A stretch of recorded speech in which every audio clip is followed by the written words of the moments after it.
Assalamualaikum warahmatullahi wabarakatuh. Pemirsa, berjumpa lagi dengan saya, Klik. Kita akan berbincang-bincang mengenai hal-hal yang aktual yang terjadi di masyarakat kita, hal-hal yang viral yang terjadi di media sosial, dengan pandangan yang luas, ilmiah, dan menarik tentunya. Bersama guru kita, Ustadz Adi Hidayat. Kita sapa dulu beliau.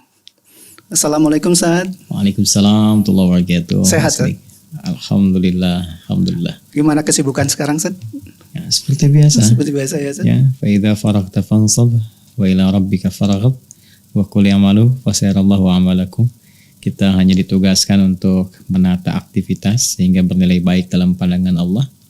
Menyusun rencana sehingga setiap kegiatan itu terukur dan berkualitas, bernilai manfaat. Masya Allah. Ya, Dan selalu terencana ya, Ustaz ya? Ya, demikian Al-Quran mengamanahkan. Dan ini bukan hanya bagi seorang ustadz, tapi setiap kita bagi insan beriman. Karena itu dalam waktu sholat pertama pun kan disebut subuh. Ya, di antara kata subuh itu kan bukan hanya orang Arab ketika bertanya kaifa asbaht, bagaimana keadaan kamu di pagi hari ini, tapi itu juga mengandung kesan kesiapan, rencana yang terukur, yang siap dieksekusi. Jadi insan beriman tuh kalau bangun dari tidur, dia sudah harus memiliki rencana yang terukur, yang akan dia kerjakan mulai di hari itu. Karena itulah kemudian panggilan imannya merespon dia untuk beribadah kepada Allah di waktu subuh, sekaligus kemudian dia memohon petunjuk kepada Allah, taufik, kesepakatan agar Allah meridhai apa yang ia rencanakan di hari itu. Nah, jadi jangan sampai nih Maslik atau saya ditanya nanti jam 8 ada di mana? Wah, gimana nanti aja deh. Jadi caranya nanti bagaimana gitu dibalik. Nggak boleh begitu ya, Ustaz ya? Ya, bagi sementara orang mungkin biasa, tapi insan beriman, imannya membimbing dia untuk menata aktivitas dengan terukur. Kurang lebih demikian. Gimana Mas Klik, sehat? Sehat, alhamdulillah, Ustaz. Alhamdulillah, makin sibuk ya nampaknya. Itu, Ustaz. Ya, kita membantu gerakan dakwah di Indonesia dengan sedikit inilah kegiatan-kegiatan yang bermanfaat untuk masyarakat, Ustaz. Masya Allah. Apa yang mau kita bincangkan hari ini? Kita akan mencoba menyinggung sedikit tentang sejarah Ka'bah, Ustaz. Sejarah Ka'bah. Ya, jadi sebelum waktu Mekah, kita ketahui bahwa Ka'bah itu menjadi tempat menyimpan patung-patung berhala dari seluruh kabilah di Arab waktu itu. Kemudian waktu Mekah, Rasulullah itu menyuruh atau memerintahkan untuk menghancurkan seluruh patung-patung itu. Namun ada referensi bahwa di Ka'bah juga ada gambar Nabi Isa yang digendong oleh Maria. Dan Rasulullah memerintahkan untuk tidak menghapusnya, Ustaz. Apakah betul referensi ini, Ustaz? Baik. Pertanyaan yang tajam, terukur, dan mungkin juga jadi atensi bagi banyak orang. Betul. Baik.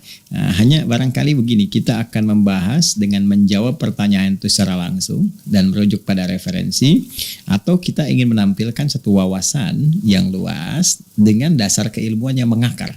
Sehingga kita memahami bagaimana perjalanan hadirnya patung-patung, kemudian dengan itu bagaimana disikapi oleh Islam, lalu sampai kepada masa sebelum Nabi Muhammad SAW diangkat menjadi Rasul, bagaimana patung hadir dalam Ka'bah, lalu disikapi di masa Islam, di masa Nabi Muhammad SAW membawa risalah penutup dan penyempurna, lantas kemudian terjadi di Fathu Makkah sampai dengan kini. Nah, jadi saya balik bertanya, mau jawaban cepat atau yang komprehensif? Pengennya komprehensif, Ustaz. Komprehensif ya? Baik. Betul. Kalau begitu kita mundur agak jauh ya. Siap. Mundur agak jauh dari masa Nabi Muhammad SAW ke masa Nabi Nuh dulu. Wah, ini berapa generasi nih? Muhammad SAW bin Abdullah bin Abdul Muttalib bin Hashim bin Abdul Manaf bin Qusay bin Murrah bin Kilab bin Ka'ab bin Ghalib bin Fihr bin Malik bin Nadar bin Kinana bin Khuzaimah bin Mudrika bin Ilyas bin Nidar bin Mudar bin Ma'ad bin Adnan bin Adri bin Muqawwam bin Nahur bin Tarikh bin Ya'rub bin Jastud bin Nabit bin Ismail alaihissalam bin Ibrahim alaihissalam bin Adhar bin Nahur bin Abir bin Kinan bin Fakhshad bin Sam bin Nuh alaihissalam. Jangan salah, jangan disuruh ulang saya. Agak mundurnya ini luar biasa nih, 37 sampai dengan ke 40 generasi ke atas. dan itu bisa boleh jadi puluhan ribu tahun deh. Betul. Ustaz. Nah, jadi kalau kita tarik ke masa Nabi Nuh alaihissalam, bahkan nanti diabadikan kisah ini di surah dengan surah nama yang serupa dengan risalah Nabi pembawanya, yaitu surah Nuh. Ya. Nah, jadi Nabi Nuh ini ada yang menyebutkan referensi bahwa beliau lahir 116 tahun setelah Nabi Adam alaihissalam meninggal dunia. Ya, jadi Nabi Adam alaihissalam dengan istri beliau Sayyidah Hawa alaihissalam jami'an diperintahkan oleh Allah untuk turun ke muka bumi, menjalani misi sebagai khalifah di bumi, memakmurkan, hidup saling menggantikan dan seterusnya. Al-Baqarah ayat ke-38. Kemudian berkeluarga dan melahirkan keturunan yang menyebar. Ya, Quran surah keempat ayat 1, berkeluarga, berketurunan, menyebar, kemudian bersuku-suku, berkomunitas, beda-beda tempat. Quran surah ke-49 ayat 13. Nah, dalam penyebaran ini nanti setelah Nabi Adam meninggal dunia, ya, risalah Nabi Adam diwariskan kepada anak keturunannya. Namun demikian kita tidak lupa bahwa ada provokasi yang datang dari setan memengaruhi ya setiap perkembangan kemanusiaan dan aktivitasnya, sehingga di antara sebagian mereka ada yang terjauhkan dari risalah-risalah yang pernah diajarkan oleh Nabi Adam alaihissalam dan Sayyidah Hawa, itu kan. Kemudian setelah itu ada 5 orang saleh. Nah, ini kisahnya. Ya, 5 orang saleh ini juga termasuk yang membawa dan meneruskan risalah Nabi Adam alaihissalam, membimbing masyarakat, dikenal dengan orang-orang yang sangat luar biasa, orang-orang yang baik. Nama mereka adalah Wadda, kemudian Suwa, kemudian Yaguth, kemudian Ya'uq, dan Nasra. Ada 5. Wadda, Suwa, Ya'uq, Yaguth, Nasra. Nah, 5 orang ini meninggal. Nah, setelah 5 orang ini meninggal, ada satu rasa di antara masyarakat itu ingin selalu menghadirkan kenangan bersama mereka, ya, ingin hadirnya kenangan, nampak kemudian kelemah lembutan, kesolehan, kebaikan yang menginspirasi, sehingga mereka membuat semacam in memoriam gitu ya, satu kenangan yang mengabadikan 5 orang itu, maka dibuatkanlah patung. Nah, ini asalnya, ya, asal-asal munculnya patung itu, dibuatkan patung 5 orang ini, namun ternyata ini berkelanjutan dan memengaruhi sisi akidah, karena memanfaatkan di situ ada celah yang dibaca oleh setan, dimanfaatkan, ya, yang tadinya cuma jadikan untuk bahan kenangan, tiba-tiba kok lewat, kok kayak ada perhatian ya, kan? Nah, kayak ada berkah tersendiri ya, akhirnya secara singkat lama-lama jadi sesembahan, ya, jadi sesembahan, jadi dikultuskan, naik jadi penuhanan, akhirnya dikenal sebagai bagian dari yang dituhankan oleh masyarakat pada saat itu. Pada inilah kemudian dalam kondisi ini diutusnya Nabi Nuh alaihissalam untuk mendakwahi umat pada saat itu. Ya, karena itu sangat viral sekali kisahnya, bahkan diabadikan dalam Al-Quran dengan nama Nabi itu sendiri, yaitu Nabi Nuh alaihissalam. 900 kurang lebih 50 tahun ya beliau berdakwah. Di antara dakwahnya bagaimana menyadarkan masyarakat bahwa kelima sosok itu bukan Tuhan, itu hamba Allah yang saleh, jangan sembah patung, tinggalkan, ya kan? Kalau tidak nanti ada ancaman-ancaman dari Allah dan sebagainya. Maka mereka mengatakan, pemuka-pemukanya yang sudah barangkali diangkat ya jadi tokohnya. Kemudian kalau diangkat tokoh kan ada apresiasi, kan? Ada penghormatan dan sebagainya. Tak ingin kehilangan kedudukan itu. Ya, karena itu mereka mengatakan, dan diabadikan di Quran surah 71 surah Nuh di ayat 23. Wa qalu la tadharunna alihatakum wa la tadharunna wadda wa la suwa'a wa la ya'uqa wa yaghutha wa nasra. Mereka berkata, ya, jangan tinggalkan ya Tuhan-Tuhan kalian, jangan dengarkan Nuh alaihissalam ya. Jangan tinggalkan Tuhan-Tuhan kalian yang sudah kita tetapkan ya. Maka mereka sebutkan Wadda ya, kemudian Suwa, Ya'uq, Yaghuth, Nasra. 5 ini. Nah, secara singkat terjadi banjir besar, ya kan? Kemudian karena mereka banyak menolak, Nuh alaihissalam diperintahkan untuk mendesain, membuat dengan bimbingan Allah satu kapal besar, gitu kan? Masuk golongan manusia yang beriman, kemudian pasangan-pasangan binatang dan sebagainya, sangat viral. Hampir di semua kitab-kitab suci samawi disebutkan kisahnya. Lalu selesai itu mendarat, nah, dari sini nanti berkehidupan kembali. Makanya ada yang menyebutkan sejarawan dengan generasi manusia kedua. Ya, di Abul Bashar itu ya nanti ada yang menyebutkan Nuh alaihissalam. Ya ada yang menyebutkan Nabi Adam asal mulanya, yang keduanya Nabi Nuh alaihissalam, karena generasinya mewariskan nanti generasi-generasi berikutnya setelah peristiwa banjir besar itu. Nah, di banjir ini juga menyapu bagian Ka'bah. Ingat, Ka'bah sudah ada.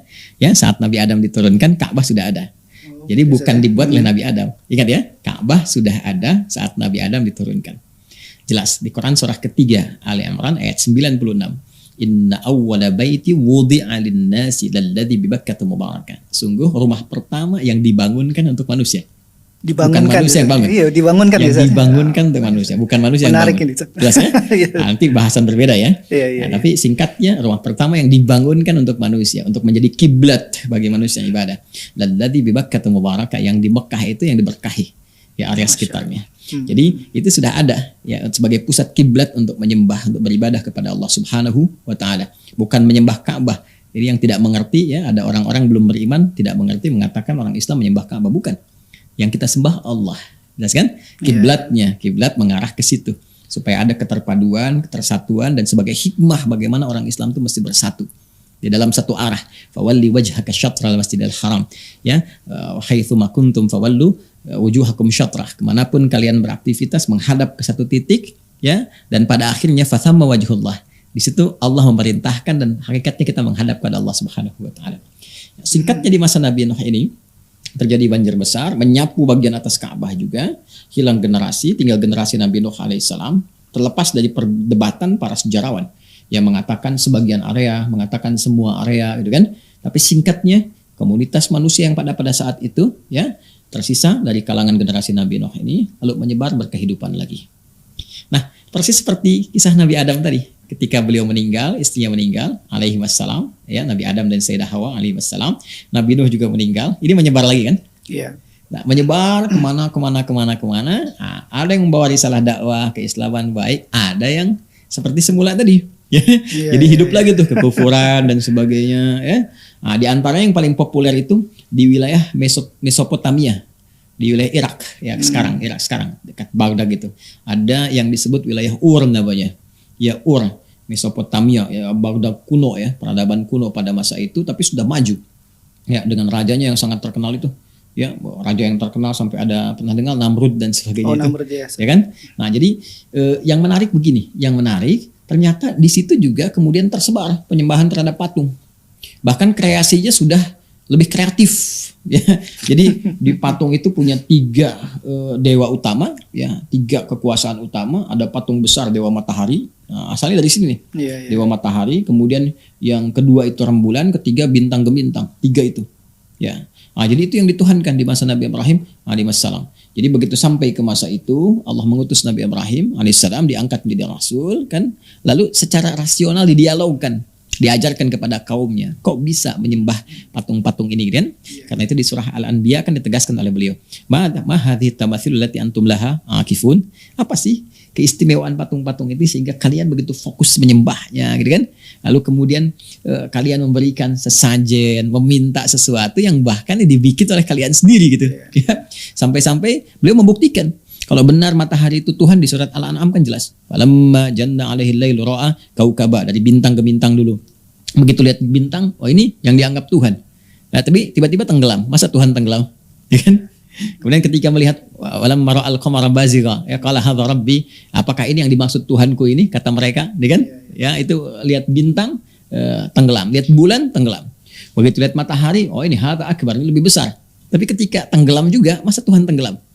Maka beliau menyimpulkan ini bukan Tuhan. Yang dianggap di patung-patung ini bukan Tuhan. Akhirnya kisahnya viral, diberikan pelajaran oleh beliau supaya mengerti masyarakat kan, dengan rajanya pada saat itu apa yang terjadi. Dibawa kapak kan, ya, dihancurkan, diikatkan kan di kepala berhala yang paling besar. Nah, sehingga dengan itu kisahnya kita mengetahui dengan sendirinya. Jadi secara singkat di masa Nabi Ibrahim pun sudah ada itu. Kan? Lalu Nabi Ibrahim alaihissalam kemudian berhijrah. Ya, singkatnya beliau berangkat lagi dengan istri Sayyidah Sarah, berkelana, karena itu disebut dengan Ibrahim. Ada yang mengatakan dari Ibrahim itu ada dari bahasa Ibrani punya dua makna. Satu, sang penyeberang, perantau, karena sering merantau untuk berdakwah. Menyeberang dari Mesopotamia ke Mesir, terus nanti ya Kanaan, Palestina, sampai dengan ke wilayah Makkah Al-Mukarramah. Biwadin ghairi dzi zar'in inda baitikal muharram, sampai ke situ ya. Nah, ini nama pertama. Yang kedua disebut juga dengan Ibrahim dari kata Abun Rahim, bapak yang sangat penyayang, pengasih. Saking sayangnya kepada anak itu, dibalik tugas yang sangat sibuk sebagai Nabi, Rasul, ayah, masih sempat untuk meluangkan waktu menengok anak di Mekah. Padahal beliau tugas di Palestina waktu itu, ya, sampai meninggal nanti. Makanya kita lihat ada Al-Khalil sekarang, wilayah Al-Khalil itu ya, di Palestina. Nah, singkatnya ada dua sisi yang sangat menarik di sini ya. Namun kita menggunakan alur melompat ya. Jadi ada lompatan-lompatan alur sedikit untuk memudahkan pemahaman dalam bahasan kita sehingga mudah untuk ditangkap.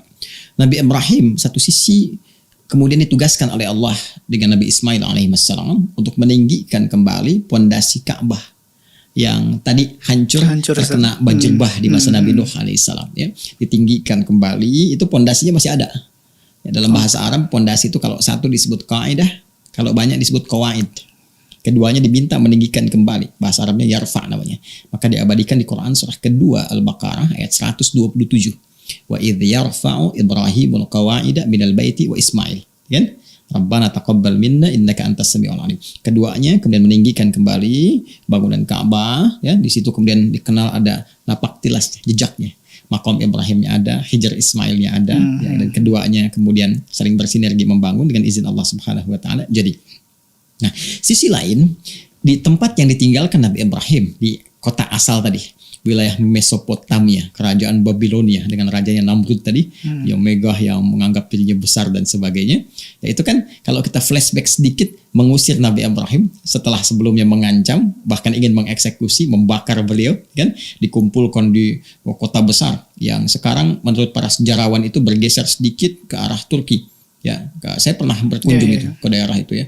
Jadi ada memang patung-patung besar dan sebagainya menunjukkan bekas-bekas kerajaan Namrud tempo dulu. Jadi Anda bayangkan dari wilayah Irak, Mesopotamia, Babilonia membentang sampai ke Turki, itu kan melewati Syam juga ya. Syam itu salah satunya Syria dan sebagainya. Perbatasan itu. Jadi di situ dikumpulkan dan kemudian Allah selamatkan. Ya di-viralkan, diabadikan kisahnya di Quran surah 21 Al-Anbiya ayat 69. Wa qulna ya naru kuni bardaw wa salaman ala Ibrahim. Kami firmankan ya api ya dengan kuasa Allah Subhanahu wa taala ya, api diperintahkan jadikan sejuk kepada Ibrahim. Jangan membakar. Selamat rajanya, di situ lantas menyimpulkan ini orang ada jinnya gitu. Maka diusir dari situ. Pergi dengan Sayyidah Sarah, singkatnya sampai ke Mesir, dapat hadiah Sayyidah Hajar kan, ya, singkat melahirkan Ismail sampai tadi kita kembali lagi ke alur awal.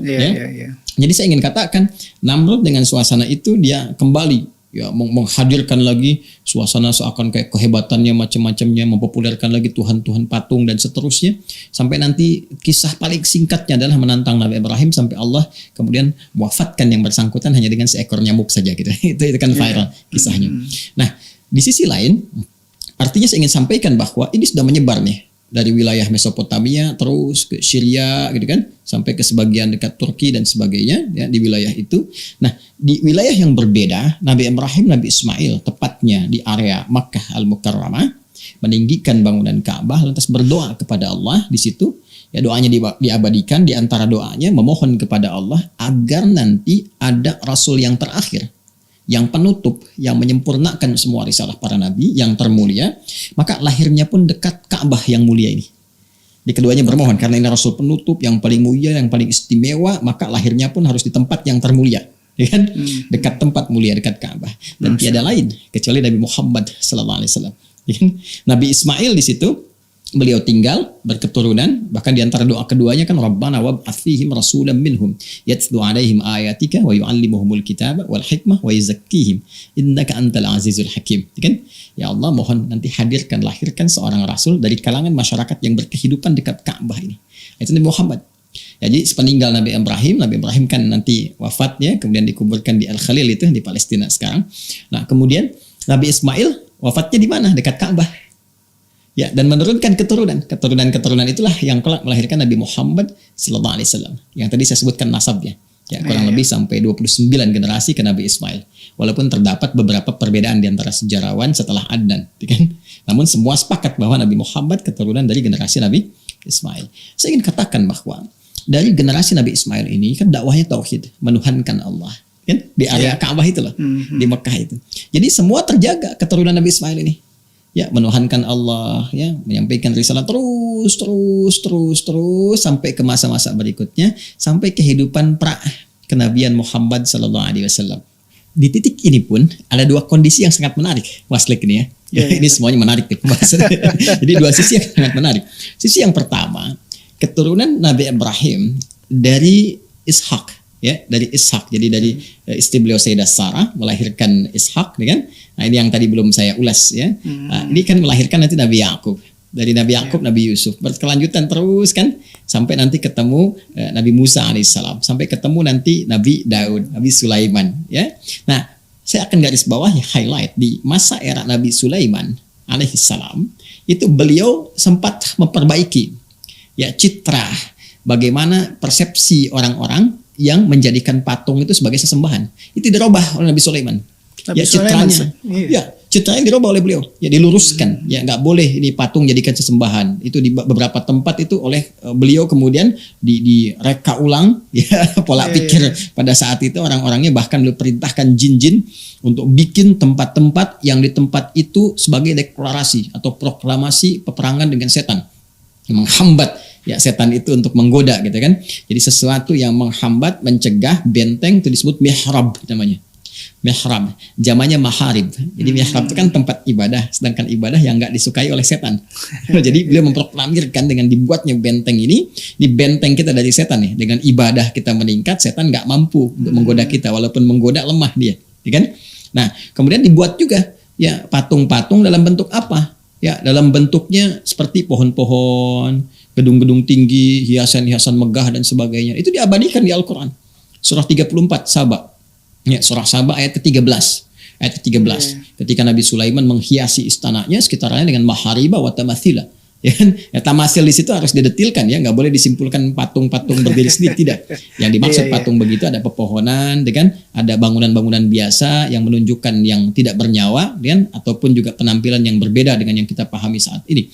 Jadi beliau ingin mengesankan bahwa ini loh yang diperkenankan yang seperti ini. Ya, sesembahan diarahkan kepada Allah, bukan dalam konteks untuk penyembahan-penyembahan kepada manusia. Singkat, Nabi Sulaiman meninggal juga kan? Meninggal, ya jin baru telat taunya, setan provokasi lagi, diangkat lagi tuh. Malah ingin dibawa untuk bisa mengagungkan Sulaiman, dibikinkan lagi ininya apa monumennya macam-macam ya dan sebagainya. Ya, jadi berkembang lagi tuh dengan lebih luas lagi.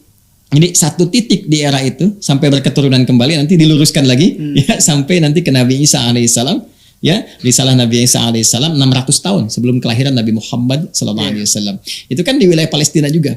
Ya, wilayah Palestina juga. Jadi Anda bisa bayangkan di wilayah itu ada pengarahan persepsi tentang patung ke arah yang baik, kemudian pengarahan kepada dakwah tauhid, menyembah Allah Subhanahu wa taala sampai puncaknya nanti risalah Nabi Isa alaihissalam di sekitaran Palestina nanti ya, di Bethlehem sekarang, Baitul Laham di sekitarannya di daerah itu.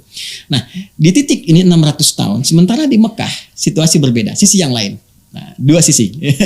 Sisi yang lain di Mekah ini kan berkelanjutan beraktivitas ini. Nah, di jeda antara 600 tahun pasca risalah Nabi Isa alaihissalam sampai ke era Nabi Muhammad sallallahu alaihi wasallam dilahirkan kemudian diutus ya. Ini kan ada jeda nih, fatrah. Ya, fatrah, ada masa kekosongan karena Nabi Muhammad Rasul penutup, Rasul terakhir, Nabi Isa sebelum akhir gitu kan. Maka di antara keduanya kan gak ada Rasul. Risalah Nabi Isa terus menyebar oleh murid-muridnya, terpercaya disebarkan, ya kan? Menyebar di sebagian wilayah-wilayah di muka bumi, kan? Sebagian lagi ada menafsirkan, ada menyimpangkan dalam persepsi kita ya, sebagai orang Islam gitu kan, dan sebagainya, menyebar semua ini. Sementara di daerah Mekah itu dalam berkelanjutan beraktivitas ada sosok tertentu. Di antara sosok ini namanya ini menarik sekali, Amr bin Luhai namanya. Amr bin Luhai. Amr bin Luhai. Siapa Amr bin Luhai ini? Dia sebetulnya pebisnis. Ya, pebisnis. Dia pebisnis, pedagang, tapi juga orangnya baik. Ya, suka berderma, bantu orang, macam-macam. Karena Mekah ini kota suci, ya kan? Iya. Maka ketika terlihat orang ini, sosok ini panutan, public figure, baik, suka berderma, segala macam-macam, maka orang melihat, wah ini kalau bahasa kita wali ya nih, wali kota suci nih, ya kan? Dia ini orang-orang bagusnya nih, orang teladannya nih, udah kaya, bagus, tuh kan, suka berbagi macam-macam. Tapi dia pebisnis. Nah, satu kali dia ini, nah titik lain yang perlu ditegaskan adalah dia ini selain dia kaya, kan, dia perhatian, cuma lemah agama. Masih awam nih, awam. Jadi dia nggak kenal dengan risalah-risalah tauhid yang dibawa oleh Nabi Ibrahim, Nabi Ismail diajarkan di situ. Jadi dia berbisnis saja, taunya ya ke Ka'bah itu cuma tawaf. Ini belum ada patung loh ya, Ka'bah belum ada patung nih. Amr bin Luhai ini ya karena dia pebisnis, perantau, dia merantau ke Yaman, ke Syam. Masih ingat nggak tadi saya sampaikan wilayah Syam? mendapatkan dampak-dampak dari era-era patung di masa Namrud dan sebagainya sudah mulai menyebar. Maka ketika dia ke Syam, dia melihat kok banyak patung ya. Ada banyak patung nih. Oh, banyak patung nih. Sedangkan Syam itu kan bumi para nabi. Ardul Anbiya. Iya kan? Iya. Nabi Ibrahim di situ, Nabi Daud di situ, semua Sulaiman di situ, Nabi Musa juga wafatnya dekat situ. Ini negeri para nabi nih, karena dia awam dari segi agama, walaupun dia kaya, dia baik, dia awam agama nih. Dia tafsirkan karena ini negerinya para nabi, dia boleh jadi, oh ini yang dimaksudkan nih Tuhan-Tuhan ini. Dan pikiran bisnisnya seketika jalan juga. Iya. Apa itu? Wah, kalau saya dapatkan ini, saya bawa ke Mekah, saya infokan ke orang Mekah. Ini di negeri para nabi ini sekarang Tuhan-Tuhannya patung-patung begini. Terus yang kedua, dia pikir kalau ini Tuhan-Tuhan dia bawa, ya dipopulerkan di Mekah, mungkin orang-orang Syam juga akan lebih banyak datang ke Mekah. Karena Tuhan mereka ikut ke sana gitu. Ya. Ini informasi disampaikan di dalam kitab ini, Ar-Rahiqul Makhtum, ya karya Syekh Al-Mubarakfuri. Ini kitabnya, Ar-Rahiqul Makhtum. Jadi kalau kita baca di sini kita akan temukan satu uraian, ya. Jadi terkait dengan perkembangan keyakinan-keyakinan sebelum eranya Nabi SAW. Jadi kalau kita buka ke sini kita akan temukan.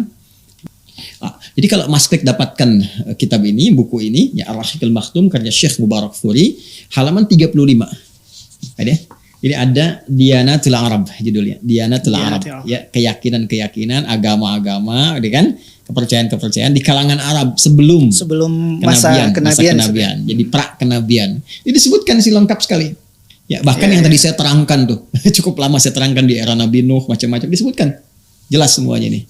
Nah, sampai kemudian nanti halaman 36 disebutkan seperti saya sampaikan. Ya, kalau saya bacakan nih, wa kanat lahum taqalid wa marasim fi ibadatil asnam ibtada'a aktsaruha Amr ibn Luhai. Ya kan? Nah, di Arab itu pada masa pra-kenabian itu dengan jejak yang tadi saya telah sampaikan, nah, kemudian mereka banyak menghadirkan patung-patung tadi. Didatangkan. Nah, itu pelopornya siapa? Amr bin Luhai. Nah, jadi niatnya dua tadi. Yang pertama karena awam keberagaman. Ini yang bahaya itu. Jadi kalau awam agama jangan banyak komen tentang agama. Jadi bermasalah nanti ya. Apalagi kasih statement misalkan nanti jadi bermasalah. Nah, ini Amr bin Luhai dulu begitu. Ini statementnya negeri para nabi nih, banyak patungnya, berarti ini benar nih dibawa patung. Sisi yang bersamaan jiwa bisnisnya datang. Wah, dia katakan wah ini kalau dapat ini lumayan nih nanti orang banyak datang. Akhirnya dibawa. Sedangkan orang Mekah tadi kan saya katakan melihat Amr bin Luhai ini sebagai tokoh baik. Ini walinya nih gitu kan, orang baik, kan, pebisnis, suka berbagi, suka sedekah, suka macam-macam. Ketika dia datang dari Syam membawa patung itu dia sampaikan, mereka percaya aja karena awam juga. Jeda dari Nabi Ismail ke Nabi Muhammad itu 29 generasi Pak Klik. Kebayang bagaimana pengaruh yang terjadi. Ya, kita nggak usah bicara 29 generasi yang mungkin ribuan tahun. Anda bisa bayangkan Indonesia dari merdeka sampai sekarang berapa tahun? 76 tahun kan? 76. Dari 45 sampai dengan 2021 76 tahun. Sudah terasa nggak perbedaannya? Iya.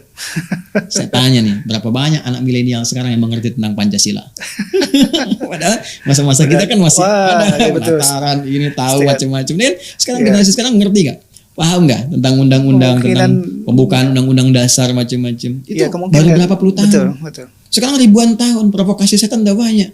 Ya, akhirnya apa yang terjadi? Yang terjadi kemudian mereka mengimport patung-patung itu, dibawa datang sampai populer. Ya, nah ketika mulai banyak didatangkan, diimport, yang lain datang juga kan? Maka mulai mereka letakkan dekat-dekat Ka'bah.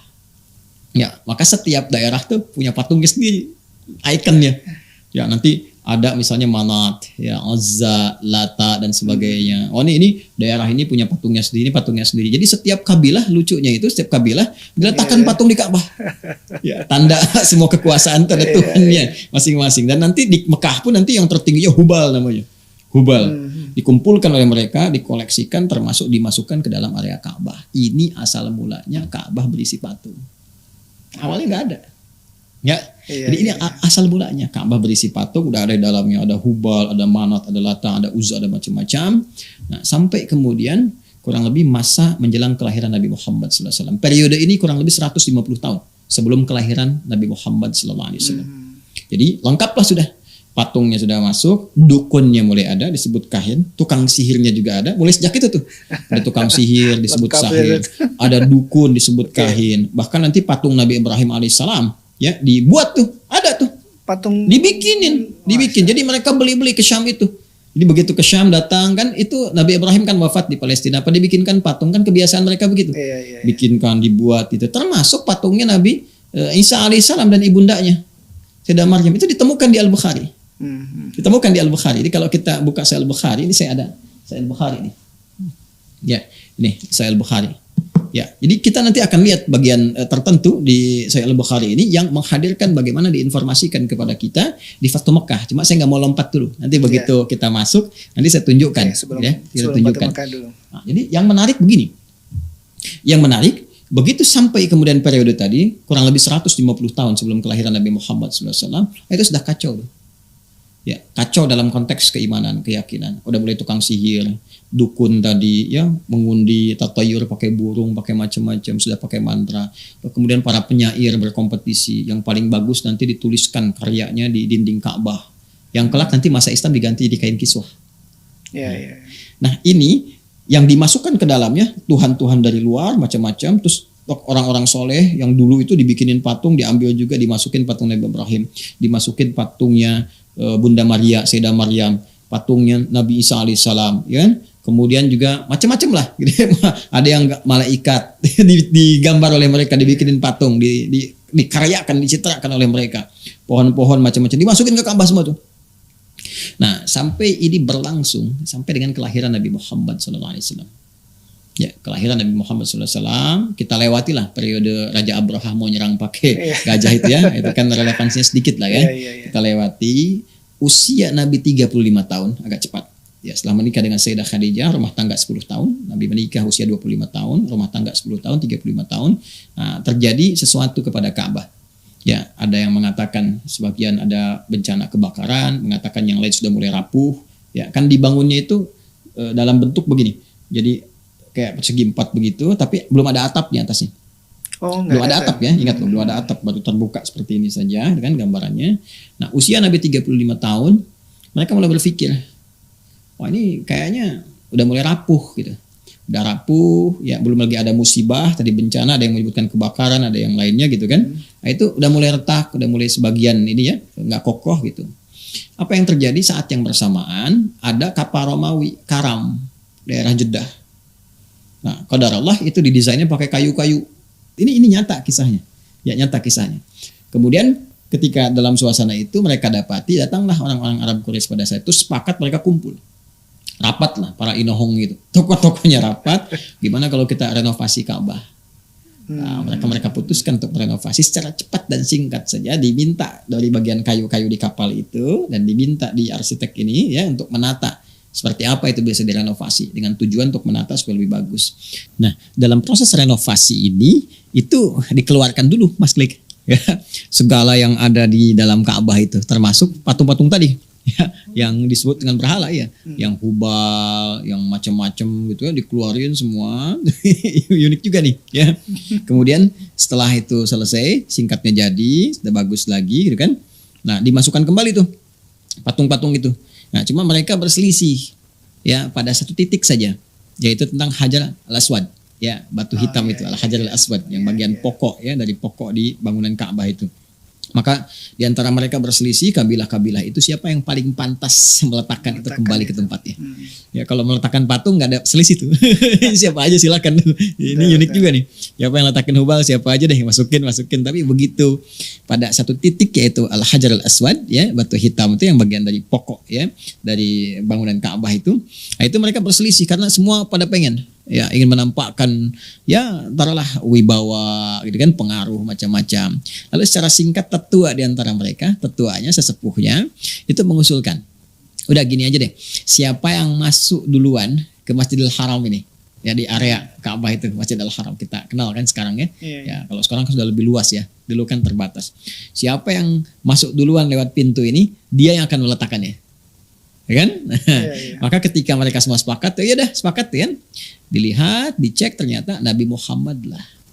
Qadarullah ya, Nabi Muhammad lah sallallahu alaihi wasallam yang ternyata masuk lebih dulu lewat pintu itu. Maka mereka ketika disebutkan sosok Nabi Muhammad, usianya 35 tahun saat itu.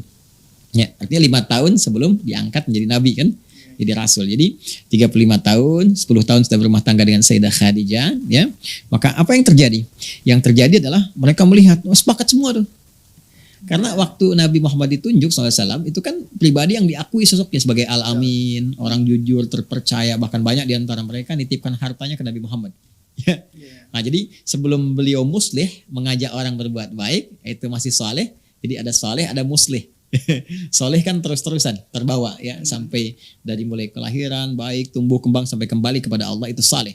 Muslih ketika diberi tugas untuk mengajak, itu sikap orang-orang sekitaran beda. Ya, jadi pribadi Muhammad dinilai SAW oleh orang-orang saat itu ini orang baik, orang bagus, gak ada masalah nih. Ya, bahkan paling menarik adalah mereka juga tahu bahwa Nabi Muhammad itu satu-satunya sosok di antara mereka yang tidak pernah menyentuh atau mendekat kepada patung itu. Ini menarik nih. Belum diangkat menjadi rasul, menjadi nabi, tapi kalau kita baca ya beberapa referensi seperti di Syiar A'lam Nubala ya, Syiar A'lam Nubala nanti saya tunjukkan kitabnya dari karangan Imam Adz-Dzahabi. Di abad ke-8 Hijrah itu nulis kitab bagus sekali 16 jilid ya. Itu ditunjukkan bagaimana Rasulullah SAW itu setiap kali akan tawaf di Ka'bah itu ya, ada dorongan misalnya untuk mengetahui mendekat kepada patung, selalu ada isyarat dari belakangnya, dengar suara ya, jauhi itu, berpaling dari itu ya. Nah, jadi sudah dibebaskan dari pengaruh patung, nggak pernah minum-minum, nggak pernah berselingkuh, nggak pernah ikut-ikutan kebudayaan mereka itu.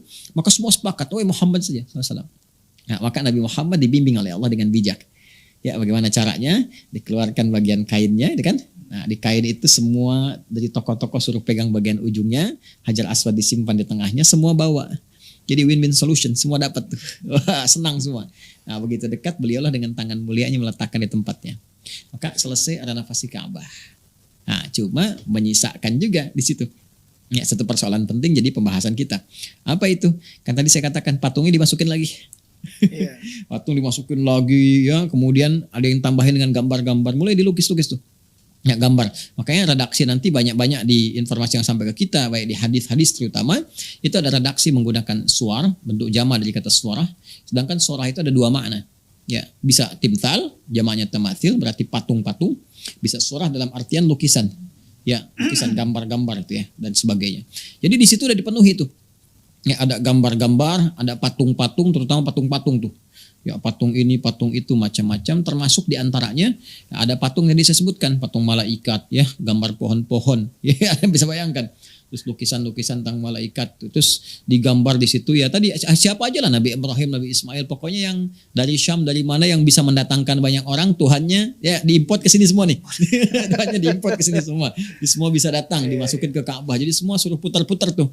Ya, tawaf macam-macam dengan gayanya yang berbeda-beda, ada yang siul-siulan, ada yang enggak pakai busana, mohon maaf, ada yang macam-macam itu. Ya itulah terjadi, makanya disebut jahiliyah. Ya, jadi jahiliyah. Jadi sudah cara berpikirnya sudah tidak terukur, ya, cara bergaulnya sudah tidak teratur dan sebagainya. Jadi muncul kekacauan-kekacauan dalam konsep norma ya, yang tidak bisa diukur dengan standar-standar kemuliaan, kebaikan.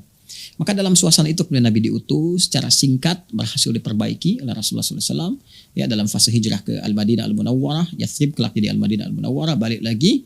Nah, ketika balik itulah ke Mekah tuntas pada saat itu. Ya, dalam pembukaan kota Mekah. Ya, jadi bukan penyerangan, ingat ya, bukan ekspansi, bukan invasi, tapi selalu redaksi digunakan kata fatah. Fatah itu membuka sesuatu yang dengan pembukaan itu melahirkan kebaikan-kebaikan. Ya, makanya dikenalnya di Islam itu futuhat, pembukaan. Maksudnya apa? Ketika Islam datang, membuka pintu bagi Islam, Islam datang maka diterangi itu dengan cahaya, dengan kebaikan-kebaikan.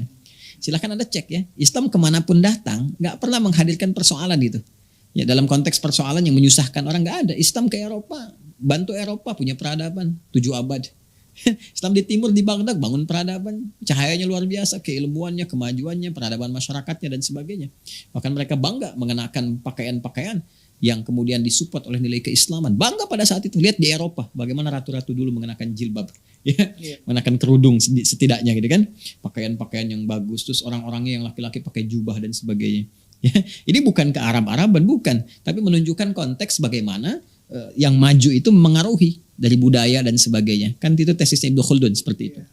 Nah, dalam suasana Fathu Makkah itu datang Nabi Muhammad SAW kan, dengan pasukan prajurit beliau membuka untuk memberikan kebaikan, nilai kemuliaan ke Makkah. Makanya saat masuk itu nggak ada peperangan. Ya, orang menduga nih, aduh dibantai nih gitu kan. Muhammad datang nih, udah kita usir dari sini pasti dendam. Kebayang macam-macam aja, pasti dendam nih, kita akan dibantai, kita begini. Kaget mereka. Karena tiba-tiba pasukan udah datang. Tapi yang terjadi apa? Siapa yang berada di area Masjidil Haram aman. Yang masuk rumah Abu Sufyan aman. Semuanya damai gitu. Damai. Dan mereka tuh yang mengerti ini risalah kedamaian, kebaikan, kemuliaan. Akhirnya dengan kesadaran paripurna itulah kemudian masuk Islam berjamaah, berombongan, macam-macam. Itu dalam bahasa Arabnya sesuatu yang berombongan, kan? Sesuatu yang banyak gitu kan. Secara serentak bersamaan itu disebut dengan afwaj namanya. Afwaj. Maka ketika turun surah An-Nasr itu idza jaa nasrullahi wal fath. Fath membuka kebaikan. Wa ra'aitan nasa yadkhuluna fi dinillahi afwaja. Itulah makanya kalau datang dengan kedamaian, kebaikan, toleransi yang mulia, akhlak yang baik, masya Allah itu dakwah yang terbaik gitu. Boleh jadi orang tuh tergerak secara bersamaan untuk menerima Islam dengan baik. Setelah menerima Islam, menerima risalah tauhid dengan baik, maka perintah pertama Nabi di antara sekian perintah itu yang ada adalah membersihkan area Ka'bah untuk ibadah.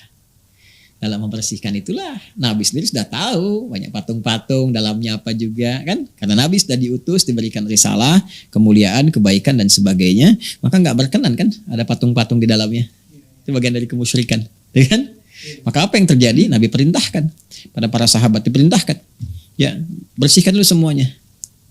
Nah, setelah bersih aku masuk, ya kan? Nah, sempat beliau mengamati itu sebelum masuk ke Ka'bah, sempat melihat, mengamati dan memberikan sebuah kesan. Apa di antara kesannya? Nah ini yang tadi saya janjikan. Al-Bukhari. Ya. Di Al-Bukhari ini ada 97 topik. Kita akan lihat topik namanya kitab Hadithul Anbiya. Ya, kisah-kisah tentang para nabi. Nah, di sini nanti tidak keliru ya kitab yang saya yang ini ya. Jadi saya punya kitab yang ini tanpa syarah. Ada yang dengan syarah, ya ada syarah yang 3-4 jilid, ada yang syarahnya 18 jilid. Yang fenomenal yang Ibnu Hajar Al-Asqalani itu Fathul Bari fi Syarah Ibnu Hajar Al-Asqalani. Yang ini kalau kita lihat halaman 490 insyaallah ya, kitab Ahaditsul Anbiya. Ya betul. Ahaditsul Anbiya. Ini. Ya, ini ya. Kitab Ahaditsul Anbiya bab yang ke-8. Ya, bab tentang pembahasan wattakhadallahu Ibrahim khalila, gitu kan? Ya, nomor hadis 3351 sampai 3352. Ya, nah ini kalau saya tunjukkan lagi kitab yang ke-60, topik ke-60, kitab Ahaditsul Anbiya, bab yang ke-8, nomor hadis 3351, 3352. Ya, kita bacakan ya. Ya, kita bacakan. Atau Anda mau bacakan? Saya serahkan ke ahlinya. Baik, saya bacakan ya. Siap. Baik, kita baca yang 3352 dulu nih ya, supaya ada keterurutan. Bismillahirrahmanirrahim. Qala haddatsana Ibrahim bin Musa akhbarana Hisham an Ma'mar an Ayyub an Ikrimah an Ibnu Abbas radhiyallahu taala anhuma. Hadisnya dari Ibnu Abbas, semoga Allah meridhai kepada keduanya. Jadi beliau dengan ayahandanya. Anna Nabiy sallallahu alaihi wasallam ya, bahwa disampaikan menurut Ibnu Abbas bahwa Nabi sallallahu alaihi wasallam lamma ra'a as-suwara fil baiti lam yadkhul hatta amara biha famuhiyat ya. Nah, yaitu lamma ra'as suwara fil baiti, ketika Nabi melihat banyak patung-patung tuh dan gambar. Jadi saya katakan kepada Anda suwar jamak dari kata suwar. Bisa berarti patung, bisa berarti gambar, lukisan-lukisan. Ketika Nabi sallallahu alaihi wasallam itu ya melihat banyaknya patung-patung ya di dalam area Ka'bah itu. Jadi ketika Fathu Makkah, Nabi perintahkan udah bersihkan semua dulu dan sebagainya, kan? Lalu ketika Nabi melihat tuh dalam Ka'bah ini banyak sekali patung-patung, ada gambar, ada patung-patung. Ketika melihat itu lam yadkhul hatta amara biha famuhiyat. Ya, maka beliau enggak mau masuk. Ya, enggak masuk tuh. Ya, enggak mau masuk. Sampai diperintahkan oleh beliau hapus dulu semuanya. Keluarkan dulu, hapus dulu. Ya, ingat di sini ya, kalau garis bawah ini di sini. Jadi Nabi enggak masuk ke situ ya sampai dihapus, diselesaikan dulu. Dibersihkan dulu semuanya. Kemudian wara'a Ibrahim wa Ismail alaihi wassalam bi aydiyahimal azlamu faqala qatalahumullah wallah in istaqsama bil azlami qattun. Ya, maka dalam masa pembersihan itu ya dikeluarkan dan sebagainya, beliau melihat tuh ya, wah itu ada patungnya Nabi Ibrahim, Nabi Ismail sedang megang ini untuk undian. Ya itu kan tadi saya katakan ada dukun-dukun kan, kalau mau pergi diundi dulu nih, ada yang menggunakan kayu-kayu kan begini, itu ada yang menggunakan tatayur burung dan sebagainya. Itu Nabi Ibrahim, Nabi Ismail di tangannya diletakkan undian. Anda bayangkan, Nabi mengecam, marah Nabi, celaka ini orang-orang yang bikin ini, nggak pernah Nabi Ibrahim mengajarkan ini katanya. Ya kan? Nah ada juga yang menarik juga di nomor hadis 3351 ya. Nah ini disebutkan juga ya, qala حدثنا يحيى بن سليمان قال حدثني ابن وهب قال أخبرني عمرو أن بكيرا حدثه عن كريب مولى ابن عباس عن ابن عباس رضي الله تعالى عنهما. Ini dari hadisnya dari Ibnu Abbas juga. Ya, ada yang menarik nih. Apa yang disampaikan? Kala beliau menyampaikan, dakhala Nabi sallallahu alaihi wasallam al-baita fawajada fihi surata Ibrahim wa surata Maryam. Oh, maka Nabi sallallahu alaihi wasallam dalam periode Fathu Makkah ini, kan? Nah, ketika memerintahkan pembersihan itu, kalau di sini sempat menengok lah begini gitu, nggak mau masuk tuh. Beda antara masuk blong gitu kan dengan menengok ya. Jadi Nabi sallallahu alaihi wasallam tuh begitu melihat ini lebih menyempurnakan dari yang tadi itu kan, tapi melihat tuh nggak mau masuk dulu gitu kan, nggak mau masuk dulu nih sebelum dihabiskan. Nah ini dilengkapi nih kisahnya. Jadi ada sempat dibersihkan, Nabi melihat begitu mau masuk, nah ini ya lihat, oh banyak patung, dan melihat di situ Ibrahim alaihissalam, kemudian ada juga patungnya Maryam, ya kan? Nah di sini karena redaksinya surah ada yang mengartikan gambar, ada yang mengartikan patung, sedangkan surah itu bisa patung bisa gambar. Jelas ya, yang tadi saya sampaikan. Iya. Baik, jadi Nabi mengecam tuh. Ya, Nabi mengecam. Kata Nabi, saya nggak mau masuk dulu, bersihkan semuanya dulu. Nah, jadi kalau bahasa singkatnya tuh, nengok mau masuk gak jadi, ngelihat kan banyak hal, nggak mau masuk dulu, sampai dihapuskan semuanya, sampai bersih dulu. Jelas ya? Nah, saya sempurnakan hadisnya. Faqala amma lahum faqad sami'u anna al-malaikata la tadkhulu baitan fihi surah. Hadza Ibrahim musawwar, fama lahu yastaqsim. Ya, mereka tuh gimana sih? Mereka tuh udah ngerti sebetulnya malaikat tuh nggak akan masuk tempat yang di dalamnya ada patung. Terus ini apa-apaan lagi kata Nabi Muhammad SAW? Ini apa-apaan lagi Nabi Ibrahim? Ya mereka tahu Nabi Ibrahim tuh nggak pernah ngajarkan judi, nggak pernah ngajarkan undian. Ya, sejak kapan beliau kemudian mengajarkan undian? Jadi di situ beliau langsung memberikan satu penegasan, komen yang tegas, mengecam dengan keras dan sebagainya. Jadi ini Nabi memberikan edukasi kepada kita bahwa beliau pun nggak masuk dulu. Kenapa? Karena beliau mengajarkan memahami malaikat nggak mau masuk ke tempat yang banyak patung yang seperti itu, apalagi di situ menduakan Allah dan sebagainya. Ini bukan menduakan lagi, membanyakkan dengan macam-macam, membanyakkan ini nggak mau masuk. Jadi ini yang paling sahih riwayatnya. Nah, riwayat ini ketika disampaikan menyebar dan sebagainya. Nah, kemudian ada yang menarik nih. Ya, biasanya kan kalau saya bicara begini, Mas Klik saya gambarkan. Jadi kalau ada seorang menyampaikan, terus yang mendengarnya itu ada 10 orang. Kira-kira ketika disampaikan lagi yang 10 orang ini kepada orang lain, pulang nih, nyampaikan lagi kepada orang lain. Sama nggak kata-katanya? Mungkin nggak sama, Sat. Mungkin nggak sama redaksinya. Iya. Baik, maknanya bisa sama nggak? Maknanya mungkin sama. Maknanya mungkin sama. Persoalannya kalau semua memiliki kredibilitas yang sama. Iya, betul. Ya kan? Betul. Ya. Nah, terus kalau disampaikan lagi sampai ke generasi berikutnya. Paling gampang Mas Klik bikin 10 orang berbaris, bisikan satu hal. A bisikan sampai ke ujung yang ke-10, kira-kira lihat sama nggak dengan apa yang kita ucapkan? Biasanya ada distorsi pasti. Ada distorsi, bahkan ada reduksi beberapa hal gitu kan. Nah ini pun sama, ketika hadisnya udah jelas disampaikan macam-macam, kan dulu nggak ada kayak kita cetakan sekarang. Kayak Google sekali klik muncul semua begini. Dulu kan pakai lisan. Sampaikan begini menyebar. Di pertengahan itu dalam penyebaran itu ada yang menyisip-nyisipkan. Apa yang diantara disisipkan itu dibuatlah semacam satu sisipan tambahan. Dalam ilmu hadis sisipan di tengah-tengah itu idraj. Adraja yudriju idrajan. Hadisnya disebut dengan mudraj. Hadis mudraj itu hadis yang berisi sisipan. Sisipan itu bukan bagian dari hadis. Bisa jadi tafsir, bisa jadi cerita tambahan, bisa macam-macam. Apa di antara tambahan itu? Tambahan itu yang dikisah-kisahkan adalah saat dalam masa ya penghapusan gambar-gambar tadi, kemudian pembersihan itu semua ada di antara redaksi itu yang menunjukkan bahwa Nabi memberi isyarat, ini hapus semuanya, ya. Terus begitu melihat yang patungnya Maryam, ya kan? Alaihissalam, ada Nabi Isa-nya digendong macam-macam ya, gambarnya kan ada gambar, maka di situ ada yang menyebutkan kecuali yang ditutup oleh tanganku ini, kecuali yang di belakang tanganku, kecuali di bawah tanganku ini, macam-macam lagi, ada yang menyebutkan ke gambar, ya, ambil air zam-zam basahin, habisin semua gitu kan, nah, kecuali yang ini, ada yang menyebutkan kemudian di patung, ada yang macam-macam, ya, kecuali dengan yang ini dan sebagainya gitu. Nah ini tambahan-tambahan. Ini sebetulnya sudah lengkap tuntas dibahas oleh para ulama. Bahkan ditunjukkan juga perjalanan kisahnya. Seperti apa gambaran-gambarannya gitu kan. Nah, semacam misal ya kita beri contoh. Misalnya ini ada kitab bagus sekali yang saya tadi sampaikan. Siyar A'lam Nubala karya Imam Adz-Dzahabi. Ya, ini kitab bagus nih, 16 jilid ya, di abad ke-8. Beliau itu wafat tahun 718 Hijrah ya. Ini kitab bagus, 16 jilid, ini juga ahli hadis macam-macam ya. Nah, ini kalau kita buka di sini di halaman 53 khususnya. Nah, ini. Ya, beliau mengisahkan ini. Beliau sampaikan ini halaman 53 ya, tuh ya. Ini kitabnya Syiar A'lam Nubala, jilid pertama, jilid 1 dari 16 jilid, halaman 53. Qala wa fil hadithi عن ابن أبي نجيح عن أبيه عن حويطب ابن عبد العزى وغيره فلما كان يوم الفتح دخل رسول الله صلى الله عليه وسلم إلى البيت فأمر بثوب فبل بماء وأمر بطمس تلك الصور ووضع كفيه على صورة عيسى وأمه وقال أمه الجميع إلا ما تحت يديه. Ya kan? Nah, ini salah satunya yang disampaikan. Ini satu dari sekian banyak ya. Kemudian Ad-Dhahabi mengatakan rawahul Azraqi, info ini dapatkan dari Al-Azraqi. Ingat Al-Azraqi siapa?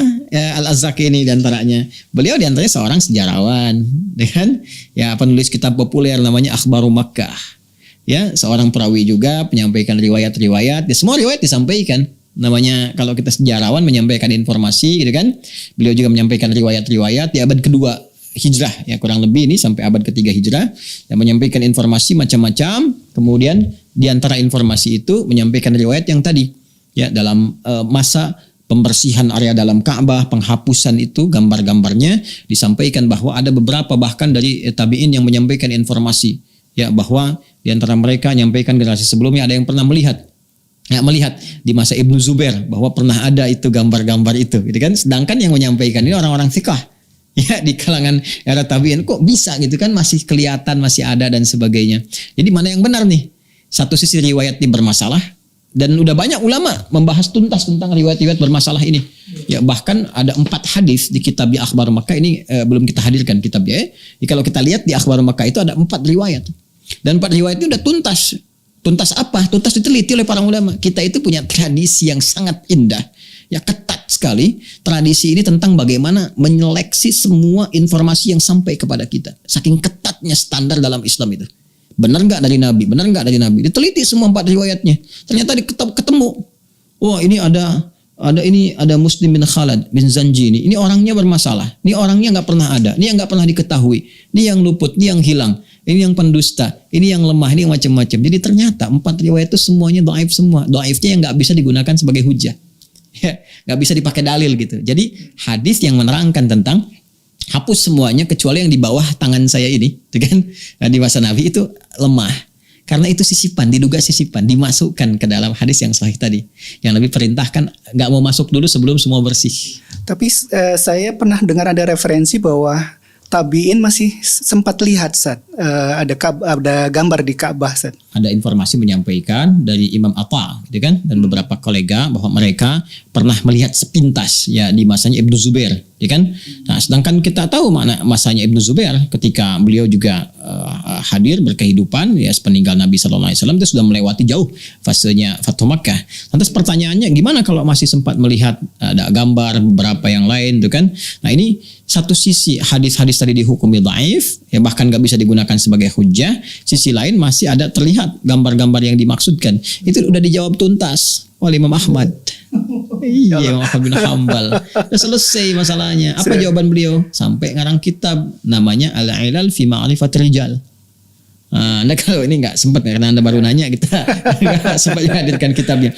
Ada kitab namanya Al-Ilal fi Ma'rifatir Rijal. Beliau bandingkan ini hadis-hadis yang sahih tentang dalam patung dibersihkan dalam Ka'bah itu, termasuk gambar-gambar ini tampilkan. Dan yang menguatkan ini kebiasaan Rasulullah. Rasulullah tuh nggak pernah mau masuk ke tempat manapun di rumah-rumah yang ada patungnya, apalagi rumah Allah dalam Ka'bah yang harusnya nggak ada patung, ada patung. Beliau bersihkan dulu semuanya, kan beliau mau ibadah di dalamnya. Bersihkan, dihapuskan segalanya. Itu kebiasaan beliau. Bahkan di Al-Bukhari nanti banyak hadis menyampaikan kepada kita bahwa Nabi enggan masuk ke satu rumah yang ada di situ gambar-gambar yang tidak elok, yang macam-macam, yang menghadirkan hal-hal yang bisa gitu kan memalingkan ketaatan kepada Allah Subhanahu wa taala, termasuk patung-patung dan sebagainya. Itu hilangkan dulu, bersihkan dulu.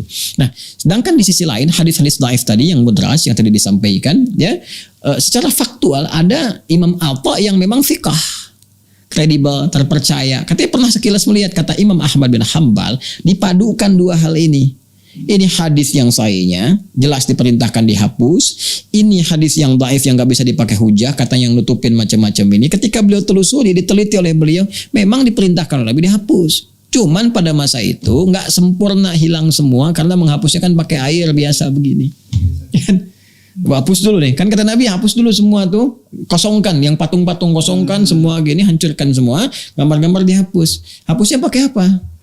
Nah itu dia, hapusnya pakai apa? Ya dihapus waktu itu pakai apa? Pakai air kan? Dihapus.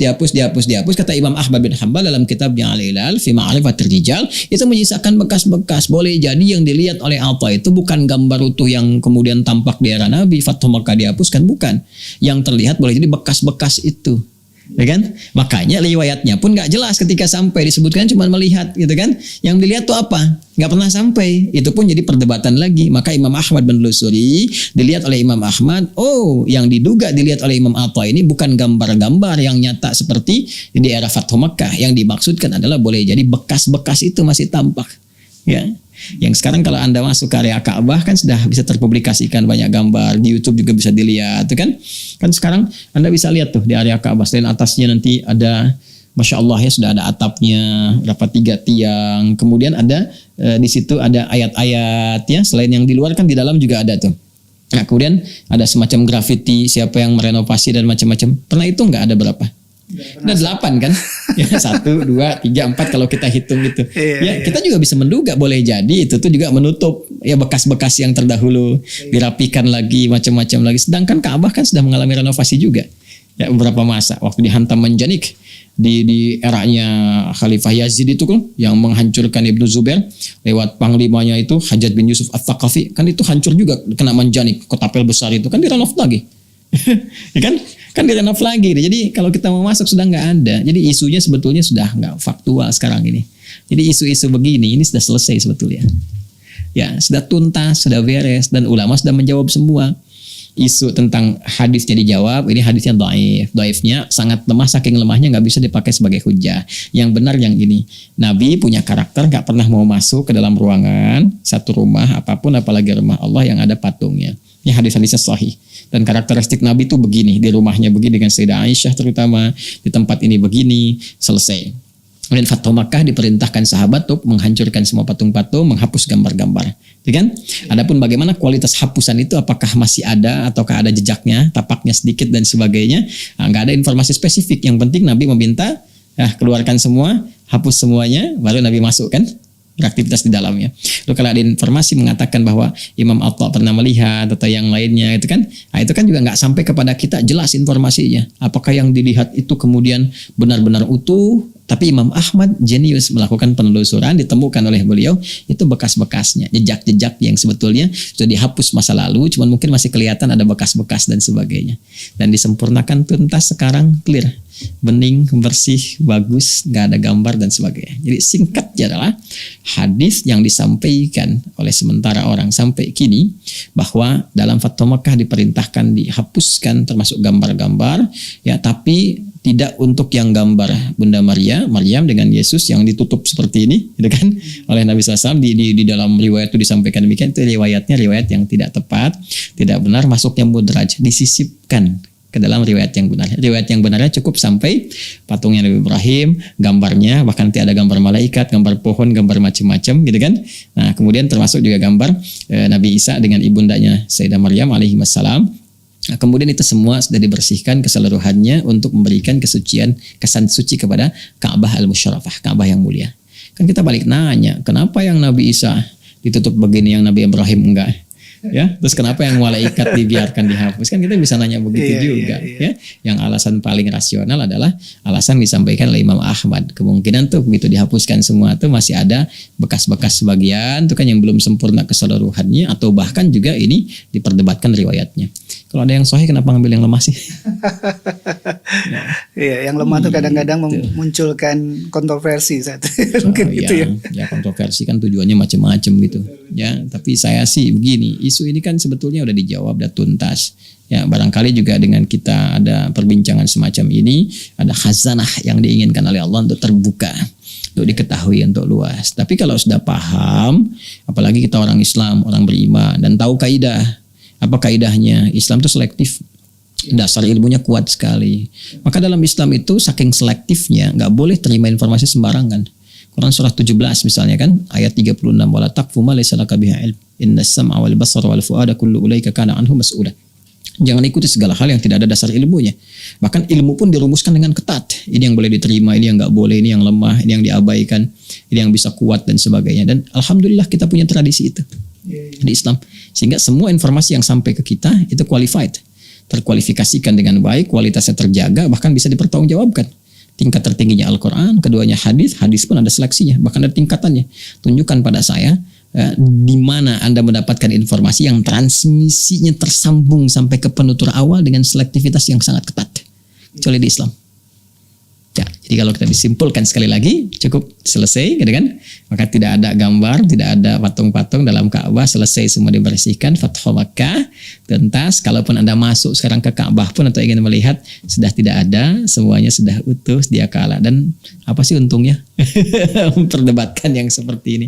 Kalau dulu kan ulama diskusinya ke aspek keilmuan gitu ya, untuk menguji kualitas sebuah hadis. Ini hadisnya benar nggak? Itu ke situ. Ya bukan melebar ke hal-hal yang lain yang ya makanya biasa saja sebetulnya kalau di kitab sejarawan apa ada informasi sejarawan biasa aja, nanti diuji kualitasnya. Ya ada begini, itu kita udah terbiasa dengan ilmu itu. Ya ulama dulu tuh udah terbiasa segala sesuatu diriset dan sebagainya, bukan langsung disebarkan begitu.